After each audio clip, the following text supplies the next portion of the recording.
Hello, everybody. Welcome to another Sales Hacker webinar. Thank you for investing the next 45 minutes to an hour of your time with us here today to talk about winning sales gamification and contest strategy. Again, winning sales gamification and contest, not content strategy. We do have two marketers on the line, one from a sales background, but I promise we're not going to talk about like content marketing. So don't bounce. That was a mistake on my part. As you're joining, you guys who are like in the waiting room, waiting to join, ready, you're probably the same kids who are like sitting at the front of the class, taking notes diligently. You're my favorite. So go down to the chat right now. There's an icon. Open it up. It's a chat icon.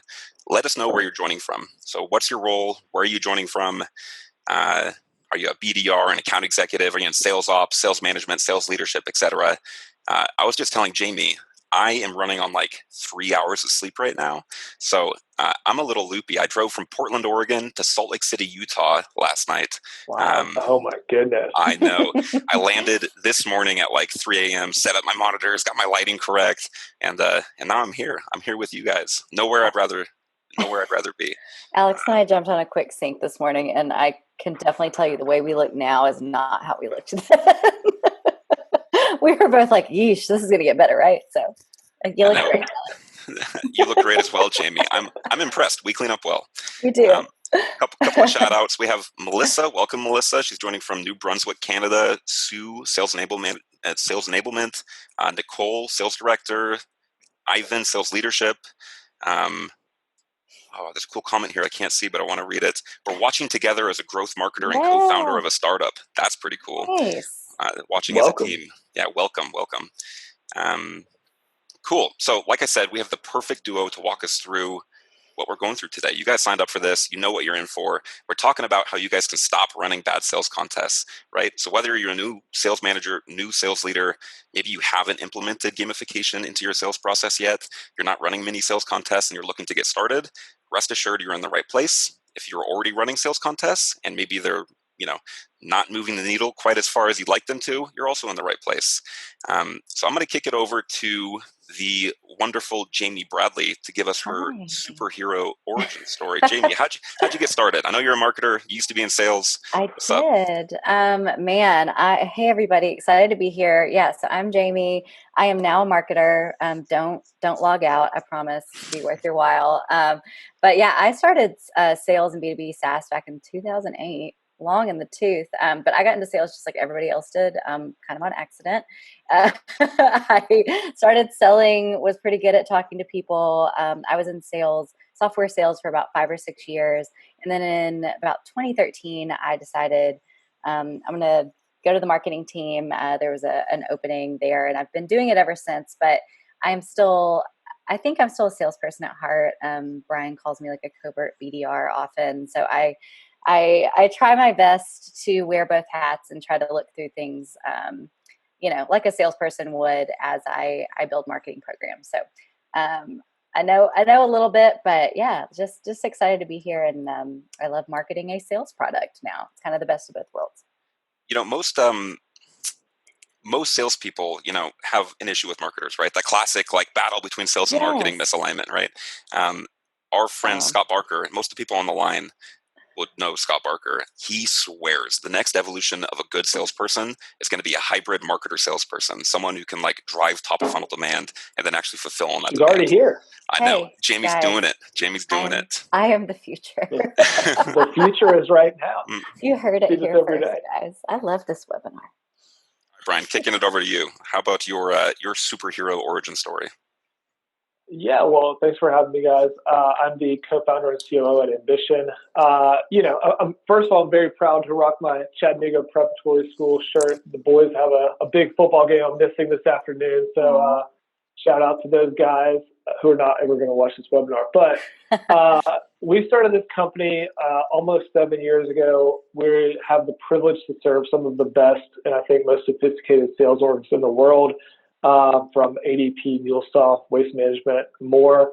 I got into, doing sales gamification software for 2 reasons. One is myself, my co-founders and I had a previous startup in gamification. We're doing all kinds of gamification and user engagement around consumer news. And then we applied that to something we actually knew a lot more about, which was doing cold calls and doing sales, and how much of a grind that job could be, how sometimes thankless it felt. And we knew that if we could get it to be more fun, more engaging, create some achievement along the way, we felt like people were going to have better outcomes, and salespeople were going to be more successful. And so we were able to start this company in 2014. We went through Y Combinator. We've gotten some great investors, and like I said, served some incredible customers. So thrilled to speak to you all. I think the topic is probably never more relevant than right now, as the world has been kind of turned on its axis a little bit. So kick it back to you, Alex. Thanks for having us, and we can dive in when you're ready.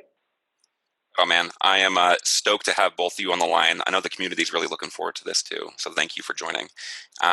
I'm going to shut up in just a second here and let Jamie and Brian take it away and dive into this meaty content they have prepared. But before I do, I'm going to cover a few housekeeping items. Every webinar, we get like 3 or 4 people asking, is this recorded? Yes, this is recorded. It's 100% live right now, but we are recording it. We're going to send the slide deck and the recording to your inbox within about 24 hours. So if you got to jump off the line, I know most of us are working from home. You probably got kids, dogs, etc. No pressure. Feel free to jump off. We'll send you the recording. Again, for those of you who are just joining, hop in the chat. It's down at the bottom. Like I said, Brian and Jamie have a bunch of meaty content prepared, but really we're doing this for you guys, the community, and it really helps us do that if it's really engaging throughout the webinar. So if you have questions throughout, either throw them in the chat. There's also a Q&A box down at the bottom of your screen. If you open that up, ask questions in the chat, and my role will be, like I said, to shut up and be in the background. But if you guys ask good questions, I will loop them into the conversation, and we'll hopefully be able to answer them live. So feel free throughout the conversation. Again, be in the chat, be in the Q&A box. Let's make this engaging. Okay, that's my piece. I say we dive right into it. Brian, I'm going to kick it back over to you. And I'm curious. I'm kind of a noob, right, when it comes to sales gamification and sales contests. Would you mind giving me and probably a few others on the audience like a quick 101 version of why this is blowing up right now and kind of what sales gamification is? Yeah, I'll start with a really quick story, and we can jump into, while I'm telling the story, why don't we throw up a poll? I think we have a poll on slide 2 here to kind of coincide with it, why sales gamification. But I'll tell you all a story. So I joined as a young green sales rep, inside sales rep, my first job out of college in about 2010. And the way that we did sales gamification at that very well-known company was they'd print out a horizontal, you remember the super long printer paper that could be like 30 feet long. And once a quarter, they would throw up the leader across like a 2,000 person inside sales org. Now, if you are me, you'll never find your name there. You have no idea where your name is on this like dozens of columns and rows and everything. So, most people's experience with gamification is one of two things. It's either not relevant because I'm not the number one person or the top person in the company. I'm not on President's Club maybe this year.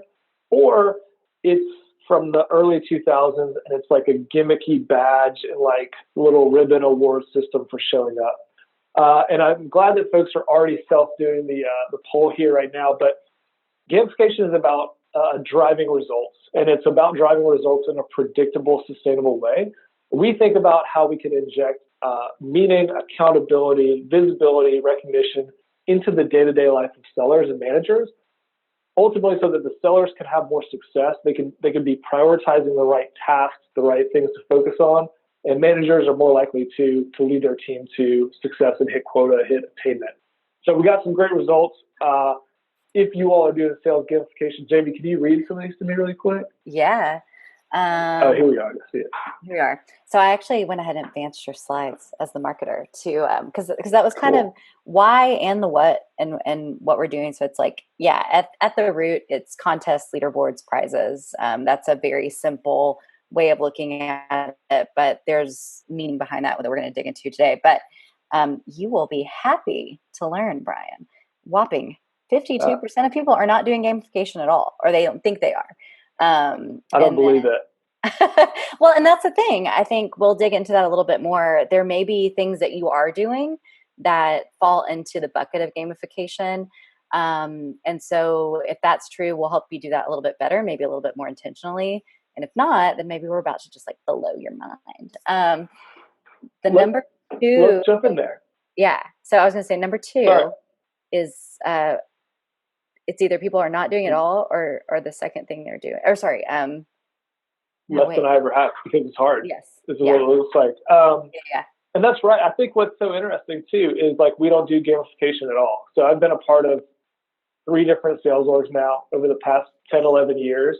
Actually more before that. I've never been in an org that didn't do some type of competition, visibility, and recognition. And so when we talk about gamification, people say, I hate that word. And like, I'll be honest, it's a weird word. Most people are like, do I run contests? Do I have leaderboards on my walls? Like, do we have a whole set of prizes and rewards? You know what? Maybe you don't. And then so that totally makes sense. But most of the successful orgs that we've partnered with, that I've been a part of, they have some type of healthy competition inside their org. They have people who want to be great at their role. It doesn't have to be they want to be the number one lone wolf rep, but they want to excel. Folks want to get visibility. They want to have recognition from their peers and from a lot of times leadership in their organization. And how you can deliver that and how you can create a kind of a recurring cycle of feedback around it that drives results is what we believe gamification is. And I know, Jane, you have some great stats about why it's so impactful and why it's becoming so impactful in a modern organization. I do. Yeah. So if you can kind of lasso a star here with gamification, there's some really good results. So, a lot like Brian was saying, I think gamification as a term to sort of bucket all this stuff is a means to an end. We have to call it something. It, I think, does it a disservice a little bit because it's a little bit deeper than that. And so, as we get into the what and the why a little bit later, some of these stats will hopefully be even more impactful. But gamification works because you can increase overall employee productivity. So this is actually not just about salespeople, but all employees. People just like gamification. So in one study by Talent at LMS, 89% of the respondents, so that's like almost all of them, said that when a specific task at work is gamified, they feel competitive and more eager to complete it. So it just gets people fired up to work. It also helps with retention. So when you can turn something into a game, or you can use like a mnemonic device and a song, like your brain just latches onto information better. So that's another thing. It helps reinforce learning and behavior. So games in the workplace can increase employees' ability to learn by 40%. So that's pretty cool. It also just helps people get started. So when you're onboarding a new rep or you're trying to reinforce or introduce a new concept, gamification can be a really crucial component to that. So gamification-based training increases new employee engagement by as much as 60%, which is really cool. And if you think about it, we've all been onboarded to new jobs where someone just talks at you and you're like, I don't even know where the bathroom is or like how to log into my computer. And I certainly remember 2% of this. So gamification is helping people, not just in sales. And again, people like it. So 80% of employees enjoy using gamification software solutions at work. So I think, sometimes people are a little shy. They worry that maybe this feels too gimmicky, but people are digging it, and they're saying that when asked. And then we're seeing it, as Brian said, we work with tons of really great customers. But HighSpot, just in 2 months of starting with us, came on board, and they were doing some gamification, but they really didn't have a regimented plan around it. And they also wanted to start doing coaching with us, which is another part of our software. But gamification is one of the fastest ways to see results and win. And we'll, again, talk about some ways you can do that. But just in the first 2 months of using scorecards, so just putting values on the activities people are doing, by using real-time alerts to sort of show when those behaviors are completed, and just having a gamification plan and model, they saw activities increase by 29%, meetings scheduled by 31%, and then conversions to SQL, the stuff that actually matters, by 43%. So it wasn't just that they were reinforcing behavior and like, hey, you got to make the dials. It was actually reinforcing the correct behavior. And so again, we'll talk about how you can do that for the first time or adjust what you're doing to get better at that later. And then when we polled, we did a big survey last year, and over 75% of people that we polled said that they actually were doing some form of this. And we probably gave them a little bit more context than the poll today. So, people were saying, I'm doing something, like I'm writing it down on a whiteboard, which is how I used to be in any kind of game, or there's some sort of leaderboard on a, in a spreadsheet somewhere. But the thing is, like the title may suggest, Brian, a lot of folks may not be doing it as well as they could. And I think that's what's really interesting when folks say we're not doing it, or we don't use gamification. So you may not be using gamification software. You may not be using a system or a tool to keep track of it and make it most effective. But let's launch another poll, because I think that there are some really common reasons and maybe process parts that run into it. I'd love for you all to fill this out, because we hear this from prospects and people in the market all the time. They say, I want to get my sales reps engaged. I want to have them motivated, incentivized. I want to figure out how to recognize them, italicized, but here are things that get in the way. And so, feel free to add. Planning and implementation is obviously the strategy. How do you keep track of it? Where is it going to live? Who's going to own it? That can be a headache, especially in our large enterprise customers. Maintaining engagement. If you're running a contest for months or a year or a quarter, do people know what's happening? Do you have to go find their little name like I did on the wall? Tracking the data, tying it to an activity. Most people are doing this with some poor person in sales ops, where they're saying, run this report for me every 3 days and send it out to the whole team. Visibility, and then also reward delivery comes up sometimes too. So I think we've got some results in here right now. And it looks like this is super useful for us. And I think we'll talk about it a lot through the balance of our conversation here. But most popular, or I guess the most volume here on maintaining engagement throughout the contest. This is critical. And then second, planning, implementing, executing it, and then tracking the data and tying contests to activities. So that's, I think, very good for us to speak to and talk about as we get into this. Let's jump right ahead with that in mind here, because I think that we can speak to how you guys can execute those things, and whether you're using Ambition or not, it's going to improve your sales contest quality and effectiveness. There's 5 mistakes that I hear all the time when people do decide time to run something. I want to change behavior. I want to get people excited, engaged, doing something new. Jamie, let's jump ahead real quick to our mistakes. All right. You know what? You decide that you're going to do something, and you decide you've got a tool to implement, or you're just going to run reports in Excel or whatever. Things that come up all the time are like you don't have a clear reason of why you're doing the contest. And this, I'm sure Jamie, you can speak to this too, but a lot of times you're just throwing incentives at salespeople, and it's not correlated or aligned to their bigger goal. Their goal is quota attainment at the end of the year. Their goal is, closing enough deals to hit President's Club, maybe. It is, building a strong pipeline that's going to allow them to hit quota attainment. And what happens a lot of times is that director of sales, we'll use Director Joe. He walks onto the sales floor back when we could, or maybe he does this now because he doesn't know what people are doing. And he says, you know what, it feels quiet in Slack. I'm not getting a lot of emails from my reps today. People must be just hanging out. It must be all chit-chatting or whatever. This used to have a quiet sales floor. Yeah. I'm going to throw out a contest of who can do the most dials in the next 2 hours.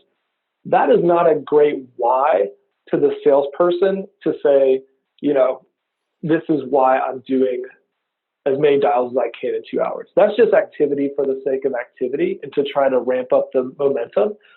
It doesn't speak to something like, I'm going to do an incentive or who can create the most qualified opportunities based on these criteria this week. That actually is going to lead to people building the right pipeline, hitting quota, versus kind of the common pitfall of, it feels quiet, let me ramp up the activity real quick.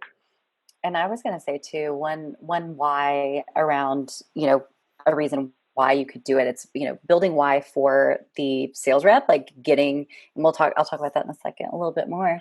But it's also like, why do you need them to do it? So are you just spinning up a contest because you want them to make more dials? Like there's got to be something deeper than that. There've got to be other ways that other behaviors that sort of are leading indicators that they're not going to hit that. Oftentimes we see people just doing it at the tail end based on some lagging indicators, are going like, oh crap, it's the last day of the month and we need to do X, Y, and Z. And so, some ones that are up here that we can kind of speak to as well, to Brian's point, like it's quiet on the sales floor where it's like, well, actually that's burnout. And it's like, why are they burned out? Are you not like creating enough sort of variety in what they need to be doing? Is it unclear what they're supposed to be doing? Are there some other things that you need to figure out in your process that this game is not going to fix for you? The other thing too, and this is something from the enterprise sort of space that we're starting to see more and more. It used to be kind of not really a go-to-market message for us, but now we're seeing a lot of people coming to us specifically for process adoption. So they're like, we need, like, none of this works, especially remote. Like we are all so beholden to the data that's in that CRM being accurate more than we ever were before. Like that whiteboard is dead. Like it does not matter. No one can see that. And so gamification can't be successful until people are like putting the stuff in Salesforce correctly, or Dynamics or wherever it is. And so gamification magically helps people get real motivated to put all their stuff and log everything correctly because they want to win. And so it's, it can help you in so many other ways besides just we got to make more dials. So Jamie, there's an interesting question in chat that I think is relevant to that specific point you just brought up of people not logging or data not being in your CRM and gamification not being possible when that's not happening, right? Yeah. This question comes from Matthew Simmons. Managing channel sales is obviously a different animal than managing a direct sales team. So it sounds like at least a portion of his revenue is currently coming from channel sales. Often there's a disconnect on what information we have versus what is actually in our partner's pipeline. Mm-hmm. This makes gamification difficult. Any suggestions? I've seen this a couple times, and so that's a great question, Matthew. And I've seen some people do this really effectively, whether it's with partner program or resellers. And we used to deal with this problem a lot. I think the customer solved it pretty well, but they had a reseller organization, so third party can resell their product, and they really they got like the last mile information from the reseller. The reseller's not going to tell them anything until the deal was like ready to be inked. And what they had to do was they had to figure out a couple different, what we call metrics. What are the KPIs that you want to hear from the reseller that they feel comfortable both telling you, and then you have some incentive for them to give it. So maybe if you care about like qualified opportunities, and I don't want to overly guess here, but let's say that you want to know qualified ops from your reseller with, partner business that they could be selling, or you want dollars in pipeline data from them. They were, in our case, they were incentivizing those folks to qualify for what we call a raffle. So if people won that on a consistent basis, if they had the most qualified ops, if they had the most dollars in pipeline, as Jamie was speaking to, they had to submit that data to win, to be eligible for the raffle. So it's kind of all aligned here. They're trying to get as much pipeline data as they can so they have a good forecast. And then they're incentivizing the salespeople in the channel to tell them, based on if they submit that data, they can win the prize. They have the opportunity to win the prize, I should say. So it's definitely more complicated than just saying, here are my internal people. I need all the data. It's all us. We're all same team. But I think it's something that can be creatively solved for and get those folks motivated in the channel to execute on what your vision is and have the data they need to send back to you. Totally. Looks like Geoff has an interesting comment as well, Matthew, that may help. He's suggesting that you set up a PRM or a partner community within your CRM. Yeah. So you can actually track activities. Your partners can log activities within your CRM, and you have visibility into that, right? And then you can use gamification to incentivize whatever KPI, like Brian said, you're trying to incentivize. Yep. Sounds good. And we'll talk in a few slides just specifically about some types of which types of gamification and contests can help reinforce some of that, like change management within your org too. So we will get there. Just you wait. I'm on the wrong slide. Let's talk about buy-in. Yeah, let's talk about getting people bought in. So Brian kind of touched on this in the last slide too, but I think something that is really overlooked, especially for those of you out there who are like, we're not doing this yet. It can feel overwhelming to figure out what the competitions are. And again, we're going to kind of walk through some different types to hopefully like templatize it for you a little bit. But if you already are doing this, a lot of times people are like, well, my team doesn't like gamification or it doesn't work for us. And that's because nobody knows what the hell is happening. Nobody knows what the setup is. Nobody, like, they literally just know, like, hey, we're doing a contest and we need you to call people and then you're going to get, a Outback Steakhouse gift card or something. That does absolutely nothing for anyone. Like, maybe there's the one guy that just loves blooming onions that's like fired up, but like everybody else is not confused. And it's not, I think people often look at gamification as something that isn't tied to like a deeper meaning. And I'm going to get a little zen here. But I mean, you have to tie the game or the contest to something serious. And you have to actually make them understand that like, we're doing this because you are going to get better at your job, or we're doing this as a means to this end. And this end is our goal, is our bigger thing. So there's got to be buy-in that makes this not just like a frivolous kind of thing. And if you don't take it seriously, they're not going to take it seriously. So I think that's an important thing. But also you've got to sort of, again, not just explain the setup and the prizes and like the mechanism of whatever competition you're running, even if it's really simple. You've got to explain sort of like, hey, we're trying to reinforce you learning this new sales process, or we're trying to reinforce you making the right kind of dials and that kind of thing. And again, we'll talk in a second about break that down a little bit more, but I think this is a huge one. And frankly, as someone on the marketing team removed from sales, I've tried to run a few contests and I'm like, God, that sucked. And I'm like, oh yeah, because I don't understand why I need a bunch of people to register for this event. It's like, I need them to register for this event so that they will turn into leads so that you will get money, and I think that's yeah. I mean, that's one of the things where I think people, it starts on the slide before with the why, like that's the business why, the alignment to the business goals. But breaking that into, for our SDR team, like Jamie's describing there, we want them to call, lists of people we meet at events because those folks are more likely to be qualified and they're more likely to want to speak to someone on our sales team to understand if there's a realistic situation. And so we sometimes need to better communicate to our internal team, and definitely in our customer situation, that you guys can do this tomorrow by saying, this is a more likely path to you being successful, and that's why we're incentivizing it, or that's why we're advocating for you to do these sets of activities or try to reach these objectives. And that focus and that priority, I think once you have that tied in, you get visibility. And so that perfect, once you have that why, and I don't want to steal Jamie's thunder here, but then you can really reinforce on the cycle of, are these things working? Are we on target? Do we need to course correct? And this was mentioned in the poll, so I want Jamie to speak to it, but you've got to make it highly visible and transparent whether things are working or not. Totally. Well, I was going to say, I was laughing. There's a woman that works at Ambition now. We used to sell together, and we were laughing that we have come so far. Now she's in sales, I was in marketing. I'm like, we're selling this like sophisticated tool.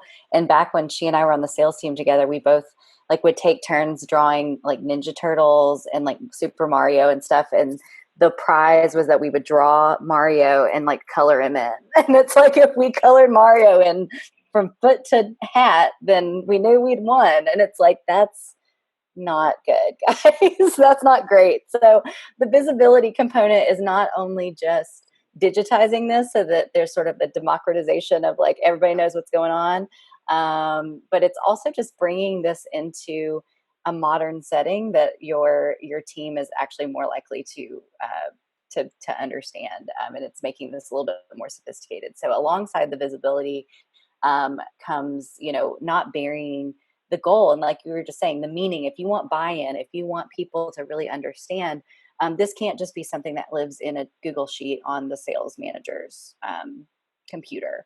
This can't just be something where it's like Mario gets colored in, but all the actual details and data are buried in the Salesforce report that only like the sales ops guy and the VP have access to. So it's, everybody needs to know what's up. Everybody needs to feel empowered that like as those levers move, like they have control over that. Also, just, you know, like Brian was saying earlier, the sales floor is gone. So just digitizing this stuff right now in this moment in time is absolutely make or break and very, very crucial. And you can also, you know, make sure that everyone has that access to that, you know, on their own computer. And then also just those real-time kind of pacing alerts. I think that this is a piece of gamification that often people come to us and they don't even know that they need it, and they didn't know that it was crucial until they get it. And they're like, how did I ever live without knowing, you know, that Josiah made all of his dials today? Like, how did I ever, like, you know what I mean? So it's kind of fun. And reps, Marketing side, like I get to see that too. So it's nice. that's such a great point that I want to, I hate this, but double click into, Jamie, because like, I wear my Apple Watch, and I didn't think about this before I was less in the office, because when I was in the office, I was walking around, I was doing my thing. Now I'm at home and my watch vibrates and it's like, you haven't stood up in 2 hours or whatever. It's stand up. It's like the bump of you're not on the path, or you know, I'll see this every once in a while. It's like a brisk 10-minute walk will get you to your step goal for the day. And I'm like, well, now I have to do it because this freaking Apple Watch told me. And it really works when creating that visibility, like you're saying with, you know, sales development rep, when they set a big, you know, a demo or an opportunity converts to pipeline, or an opportunity gets closed won, that being fired off into Slack or email or wherever, not only does it create, you know, a great moment for the rep, but everyone else is like, okay, like, man, it's possible. Like someone else just converted another big one, or someone else just made, you know, their 50th call for the day. Where am I right now? Right. And that kind of permeates the culture. And it gets people focused on, you know, the things that matter, and collaborating and talking, especially when this is happening in Slack or Teams, wherever you guys are right now. So, you know, that visibility and being tied to, you know, an automatic achievement. And this is how close we are, or here's what we just did. It's big, and it's very big right now. And we're seeing that across, you know, especially our enterprise and large accounts, where they're saying we've lost that component. We've lost the cheesy gong on the sales manager's desk that no one wanted to ring. We didn't like doing that, but we did like when we got a high five afterward. And we did like knowing that like this thing had just happened. And that's really important right now, especially as I think a lot of people, you know, are trying to find that sense of community virtually. Well, and everyone just told us their biggest headache is a lack of engagement. So it's like when you've just got the end goal and sort of the, like, I'm just coloring in Mario constantly. It's like the only visual representation or the only sort of tangible tie to like this competition or contest happening is just the results. And it isn't like every little step along the way. Like that's where you're losing people. And that's where, you know, some sort of tool can help you kind of gain that immediacy of excitement and engagement back. It reminds me of the same reason, you know, like we all check Facebook first time when we wake up, or we're on LinkedIn during our free time. It's like a physiological thing. We get a dump of dopamine, a dump of serotonin, like in our brains every time we get a little ping or ding or et cetera, et cetera. If you can incorporate that into your sales motions, I mean, that's a powerful thing. Totally. Yeah, Alex, that's funny because I used to hate, back to my selling days, I did not like going to tell the manager that like, hey, I just did this cool thing. If the manager already knew though, and it was not me having to like reach out and tell them, they came to me and high five, and they're like, hey, great job with that demo you just said, or that opportunity. I was like, wow, that's incredible. That feels great because I'm not having to pull that, you know, forward and make them feel like I did it. But that's a big part of this A-players thing. I think that there is a trap, and Jamie, I'll start here, and then you tell me where I'm wrong. But I think there's a trap where some orgs, they create contests, and they think of this as gamification, or they create incentives, and they're really only tuning it to the top people, the top 10% of their org. And a lot of this that's okay. It's okay to have incentives for those people. Like, you should fuel those people and do whatever it takes for them to, exceed and do the best possible. But where you're going to get the most value is the middle 70% of your org. If you can lift their productivity and effectiveness just a little bit, that's a wider swath of your people. And so, one of the areas where I think people can get lost or can be disenfranchised with their incentive program or the gamification they're running is that because of the tool set they're having or because of maybe lack of visibility and structure, they're only tapping into the top 10%. They're doing it easy. Who closed the most revenue this year? They get to go to the Bahamas or whatever you're going to do this year. You've got to figure out some creative ways, and you've got to do some programs which we really advocate that will drive the middle 70%. One of those is doing competitions on a variation of multiple metrics. So not just the end-all be-all revenue. Jamie mentioned this before, but we really advocate for something called scorecards. That's think of kind of a weighted score of all of the valuable activity a rep could be doing. Their calls, their meetings, their pipeline, their ops created, whatever yours are, that could be custom. But looking at the whole picture and saying, how effective was this person this week, this month, and then having everyone compete. Because what you'll find is a lot of times the people who are maybe not going to close the most revenue this year, they're trying the hardest. They're doing the most. They're doing the most calls. They're sending the most ops. They just may not be as great at closing yet, and they're going to be better represented there. Another idea, too, is doing team versus team contests. So kind of taking away some of the individuality of it and getting, 5, 10, whatever teams into either a bracket or who can create the most, of X, whatever X is for you, or who is the most effective at getting to this goal, contributes the most to this goal over time horizon.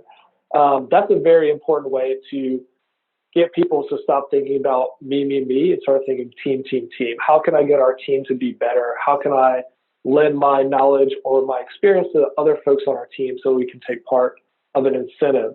And I think, I don't want to steal all your thunder here, Jamie, but I think that the more people can create kind of these non-just individual effort type of incentives right now, the better off you'll be. And I don't think it's all about just focusing on who can close the most revenue this year, because that person's probably already going to.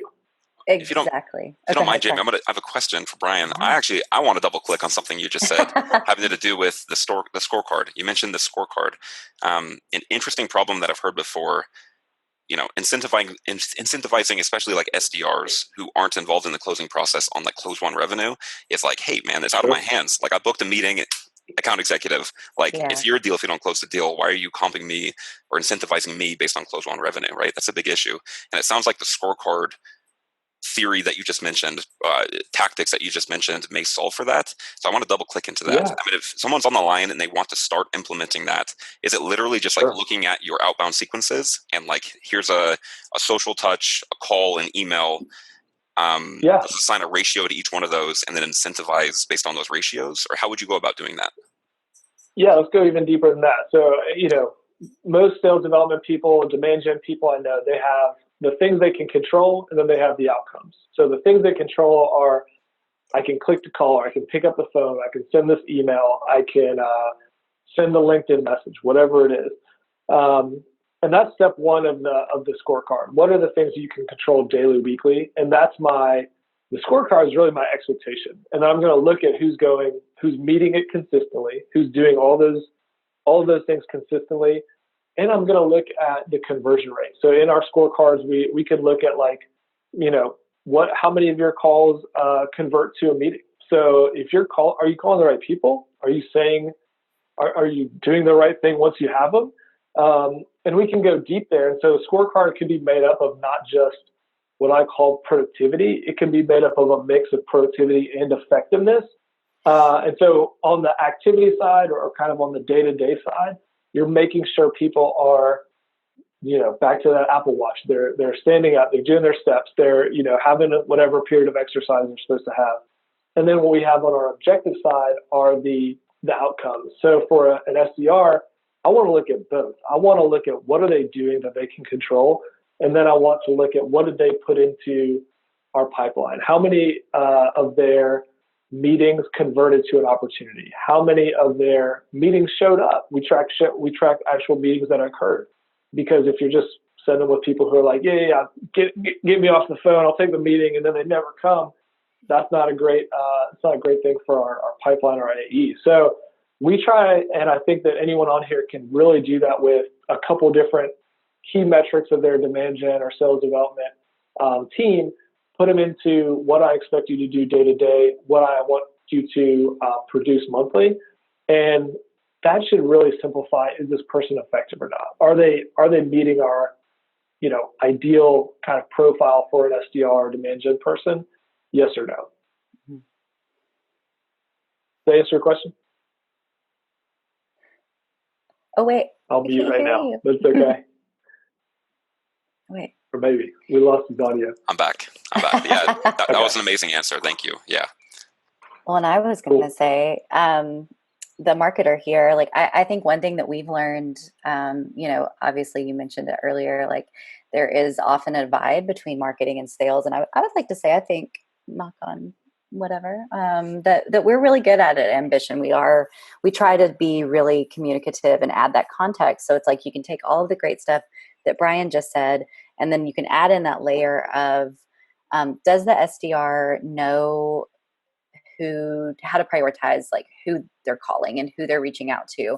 And so for instance, like this is a thing that happened to us this year, to Brian's point, like we know that in 2019 event and webinar leads, hey guys, they convert at a higher rate. Why? Because if somebody's willing to sit here with us and engage and like learn, they may be interested, and then they inquire about our service, like they're probably a pretty warm lead. But if you're an SDR and you just have this fire hose on of things coming at you, you don't have all that context. And if you're not incentivized to think of different targets differently, then why do you care about reaching out to this one over this one? So there's things that you can bake even deeper into that, like just with some context as well into those scorecards, where maybe they don't know that that's what's happening, but like you're from the top down, like creating an experience for them where you're setting them up for success before they ever, dial the, hit the dial. So to make that like really tangible and tactical, that would be something like a conversion rate, right? That'd be like a meetings book to SQL conversion rate. Yes. Yeah. Yeah, exactly. And so then to your point, Alex, that's when things start to become a little bit more in their control. Like, yeah, they can't always control like the dollar amount value or the fact that it's gonna, whatever, but they do know that if they're setting a meeting for this kind of person versus this kind of person, like the likelihood that that's gonna flip is higher. And so you're just sort of reinforcing that. And then they're learning too about the business at a deeper level as well. Mm-hmm. So one thing I was also going to say too, to this point on the A player side, we talk a lot about sort of this like middle 70%, like these people that they're not the lowest, they're not the highest. And how do you kind of move those people up? And, one thing that gamification can really reinforce is really that like sort of peer mentorship. And one thing that we find too is like, your A player, your busy sort of lone wolf unicorn salesperson, like they're busy, like they are good because they are probably filling all of their free time doing things. So if you're baking in opportunities for them to teach alongside just them doing their jobs, then you're setting everybody up for success. You're going to inevitably make your team stronger without making it seem like, oh crap, okay, well, if you want to be a leader here, you've got to stop and not sell today and like coach the new person. So I think that there's something to it too, where gamification just kind of takes away some of that pressure out of their brains as well, that they've got to, it stops making things obligatory and just makes them a natural movement in the day-to-day, which is really nice. And then the other thing I wanted to touch on, I'm like by the book, the marketer reading the slide, is that I want to talk about efficiency metrics and the types of things that you're measuring, again, to the point of what they can control. You don't want to just do best of. You do want to sometimes go, hey, we're going to actually do an improvement metric. We're going to base the success of this on who's going to get better at X. We did a webinar a while back with Drift, and they were talking about how they often will deputize, like the person with the worst rate of X. The person that is the worst at this is now the sort of leader that is making sure, is like helping to make sure that this contest stays on track. And, so getting also your team like really engaged with that and taking that person and not just writing them off, but making it now their responsibility to make sure that everybody stays on track to get better at the thing that they're not good at is a great way to sort of naturally reinforce all of this stuff. So, yeah. Very excellent. Let's talk about incentives. The last, I think, mistake folks make. Yeah. And we call crappy incentives. We used to say a lot of people were giving grandma incentives, which no one was excited about in their orgs. Before I dig too much into like the best ones, I think one thing that folks underrate and undervalue, especially from a leadership standpoint, and I saw there was a question from Ivan. I'll talk about this in a second, but one of the most effective rewards you can give people is high quality recognition. And like, you're seeing this culturally right now. Like, I don't know how many friends I've had since this pandemic have started that have posted about their Peloton rides, like where they were on the Peloton leaderboard, or their Strava runs, like their Orange Theory fitness stats, like all of this crazy stuff that I don't care about. But it's, Alex, to your point, it's like they post on Instagram or Twitter or whatever, and they're getting a dopamine rush because people are seeing the hard work they put in and the success they're having in this fitness, whatever.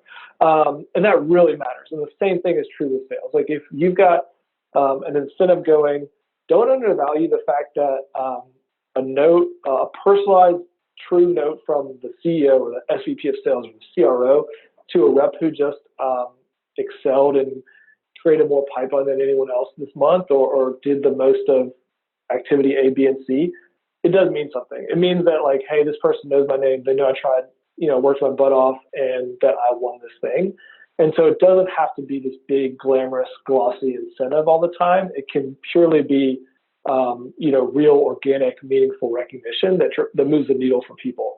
That being said, we talk a lot about like the best incentives, and a lot of times they're experiential, they're unique. Someone had to think about them. Jamie put together some great research. Our team did as well. And, something that people desperately want, this used to be travel. This used to be like a big thing for them and their partner or whomever. That's a little bit more difficult now. Something they don't really need, like, you don't want to put it in as like, this person's desperate for another $1,000 this month or something like that. That's not always great, but like something that is fun, they can talk about, they can create a story about. Our most successful incentive ever, and it's happened, we've done it 3 years in a row. We do a pipeline incentive this quarter. The person on our sales team who creates the most outbound pipeline, they create it, they go do it themselves. They get to put anything they want on a billboard in whatever city they choose. So we've had them in Athens, Georgia, where a person went to UGA. We've had them in downtown Nashville twice. I think we've had one in Chattanooga, Tennessee, where we're HQ'd. No one needs that. That does not. That is so purely bragging rights, and it is purely for their own. They can put whatever they want on it. By the way, and none of it has been smart or funny, even in my opinion. I need an example. Do you have an example? Can you give us an example? Well, you know what? We will nurture everyone, the marketing, with that. No, because Mark's was what, like, it's usually sports trash talk. His head superimposed on Peyton Manning's body in a University of Tennessee jersey in downtown Nashville, in like a prime spot. Yeah. Honestly, it's not as expensive as you think it is. And what happened was that he got so many text messages and stuff. He lives in Nashville. He's from Nashville. Everyone he knew was like, "Is this real? Like, did you really do this thing?" And go back to the basics. Like, that was aligned to the business. We wanted pipeline. It was aligned to him. He needed to create the pipeline. As far as an incentive, that's going to move his ball forward on hitting quota. Moved us towards our goal. He would never have ever done that. But like, in the context of if someone else on the 8-person sales team could get it, he desperately wanted it. He's like, I have the funniest idea ever, whatever.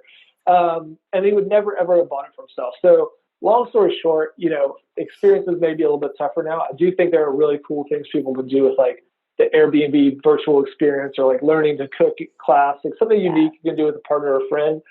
Creating something with a group is often really good.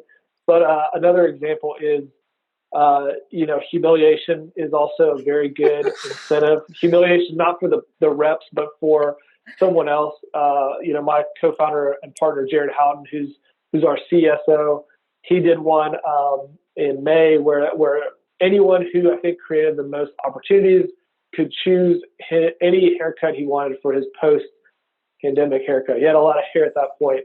And so live on Zoom on our go-to-market company-wide meeting, his wife shaved what's called a friar tuck into his hair, which was, as Jamie can confirm, not a good look on a person with a lot of hair. It's nothing on top, and it's just hair on the side. So like a friar. You can imagine that was so successful for us. I think we had our second highest opportunity creation month of like the last 12 months, because people were jazzed to get that. And so it didn't cost us anything, but it created a ton of excitement. People were engaged the entire time. He was humiliated. And it worked. Well, and to Brian's point, like neither of those things cost a lot of money. And, even if you are, representing a big org and you've got a huge budget, like, hey, during the lockdown, like a lot of budgets were frozen. So you don't want your hands to be tied and for your entire like cultural sort of payback to be totally tied up in money too. So like thinking of those fun things, like shaving a horrible, disgusting haircut into Jared's head costs us no money. And it's something that we can do no matter what situation we're in. And it's, and I loved it. Quick story about that too. And I think this is important if you guys are doing things like this that are kind of like, you want the momentum, you want the engagement. We'll talk about the types of contests here in a second. But like that was correlated to direct metrics. It was all about opportunities created. It reinforced what we're talking about all quarter. It promoted people being successful in their path. And that's going to fill their funnel, their pipeline. And then we were showing those stats live. So we were integrated into Slack. The leader who got to choose the haircut, it was changing minute by minute, and the updates are going to Slack with like, Matt is in the lead, Sarah's in the lead, Caroline's in the lead, and people were freaking out. They're like, I've got to call another person. I've got to do this thing. And it flipped the it's just about calls or it's just about productivity to this thing I'm doing is actually going to get me where I want to be if I create real opportunities. So it was very effective. We'll speak, I think, very quickly about the types of contests. Mm-hmm. But once again, you don't have to have something expensive. You don't have to go crazy. Ivan, you mentioned this in the question. I do think it's important to do the reveal. Like, let people know what they're competing for, especially if you're going to put a bunch of budget for it. We've talked to orgs that have just insane budgets. I don't understand why they would put so much money towards any type of reward or incentive if they don't want people to know about it on the front end. The best advice I was ever told when we started this company was someone said, my goal is to get the significant other of our sales reps excited about the prize. And if I do that, everyone is going to be plugged in and they're going to really care about it. That seems like it actually works really well. Let's jump into the couple types of incentives we see oftentimes. The first is the Blitz. And the Blitz is like the course, in my opinion, it's the course correct. It is like, don't use this as my Salesforce seems dead. I think people might be watching Netflix at home right now instead of doing calls. Think about what Jamie said before. It is like, I feel like we're behind. Maybe we have a goal for pipeline creation per month, or maybe we have a goal for, our SDRs have a qualified ops created per month. If we're behind on those meaningful metrics, a Blitz can work really well. And it's a shorter term time duration. It can be an hour, it could be a day, but it's going to be a hyper-focused, specific type of activity, specific type of workflow. And, you're trying to make, you're trying to say who can contribute the most, who can get the most done in this short period of time that is maybe uncomfortable. It's not comfortable to do a call blitz or to do a meeting set blitz. That's not the cadence you want people to work all the time, but you're doing it because you're behind. And so it's important to let folks know, align to like why we're doing it. And if they're doing it successfully, it's going to impact their performance and probably their comp as well. Yeah. And I think the biggest thing to point out here is that often what we see, unfortunately, is like this is all people are doing. Like they're doing gamification, Yeah, but they're only great doing point. a blitz. Like, and they're only Just doing all the time. all the time. And so then it's like Yeah. to Brian's point, and frankly, before gamification as a concept really took root, like way back in Methuselah, aka me, my sales day, like if we did any sort of gamification, typically it was this kind of stuff, and it's a little stressful. So this should, again, it should be a course correct, and it should be not something that breaks people. So don't do it for like 5 hours, like 25 minutes, 1 hour. Make it super duper clear, one metric, and you don't need to it doesn't need a big prize. Like everybody, it's just a time when everybody like rallies around the cause there.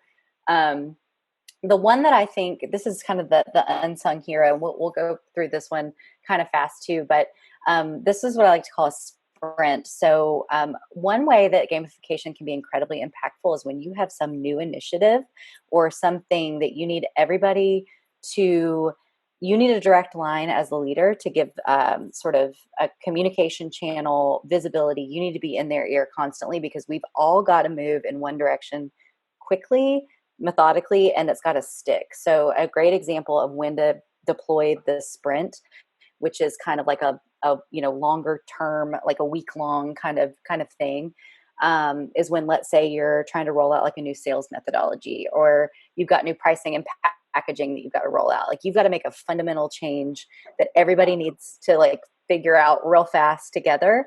And gamification is a great, nice way. Again, remember, that's how people like to learn. People enjoy doing it. There's prizes involved. Like you can get people jazzed up about it and have fun with it. But they've got to understand this is serious, and we all need to like completely change the way we're selling or whatever it may be. So that can be 1 to 2 metrics that are core to that priority or initiative. So this is where it could be something really specific, where it's like, again, with sales methodology, it's like, here's a new step in your process you never did before. Like we're obviously going to track that as the most important thing in this process, whatever that may mean. And the goal here is that it's team-based and that it's long-term behavioral change. Like you're trying to change the game here. And the prizes should be kind of fun, creative. And that's where, to Brian's point, like some of those not super expensive ideas, not like the trip to Tahiti or whatever it may be. But maybe this is like a really personalized thing where it's like everybody gets something at the end of this. Or if we can all hit this goal together of we've rolled out pricing and packaging, like we all get, I think one year we were going to all go skydiving for some reason, like, things like that. Yep. So, I love the using minimum thresholds or milestones for the team in that type of competition is really impactful. If we could, as a team, create 100 qualified ops with this product attached, the person who does the most may get something, but like we're not doing anything unless in the next 2 weeks we create 100 with product SKU this attached to it. I'd imagine having transparency in especially this type of contest is important, right? Because you don't want to be the person on your team who's like last and not doing his part to help the entire who's team. Contributing. Yeah, that's right. And again, too, like on the positive side, it encourages somebody that's getting it faster, maybe that top performer, to be able to see that so-and-so needs some help, because we're all going to fail if we don't implement Sandler training or whatever it is, So, cool. So this is it, Brian. The championship. Super quick. Yeah, super quick. I'm sure you've heard it takes 3 weeks to create a habit. And so a lot of orgs, I think, use these bigger, it's called a championship. I mean, we've called it all kinds of things over the year, but it is a longer term competition format. And it is not like your simple contest of who can do the most of X. Typically, we see people is they create a kind of a meaningful scorecard of multiple metrics. They get teams of reps competing and call it a quarter. You've got 12 weeks. For 12 weeks, myself and Jamie are going to compete against different teams each week. And so we're both accountable.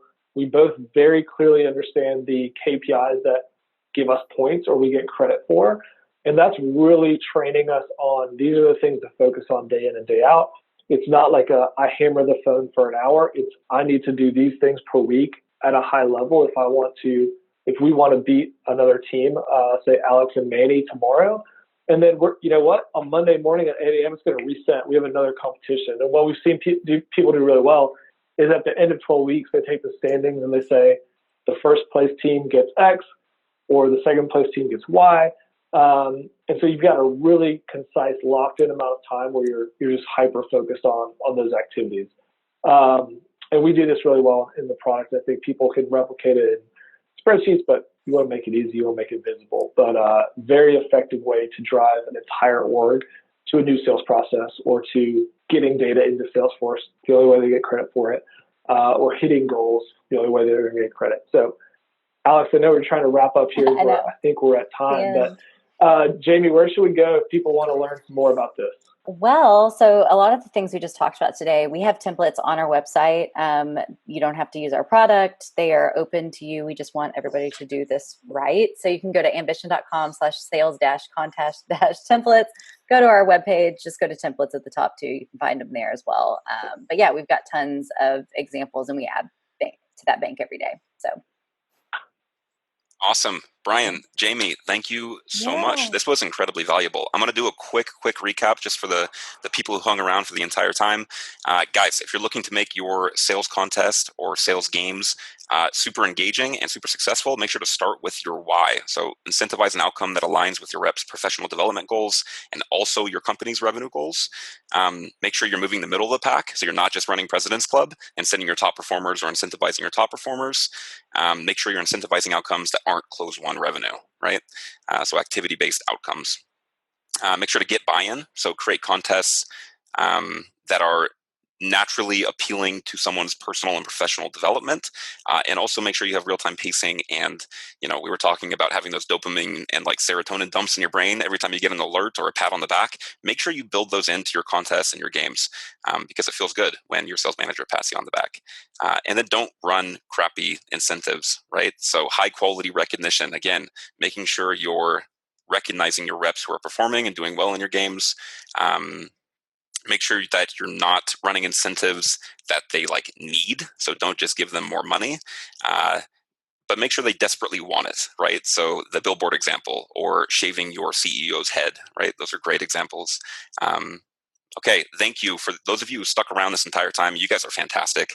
I love the community when you guys show up and ask questions like this. So I hope you guys found this valuable. Jamie, Brian, thank you again. We got to get you guys back on to talk about more sales incentive strategy. Thanks. Thank you so much, Alex. This was awesome. Thanks, everyone. Yep. Have a good one. Bye, guys.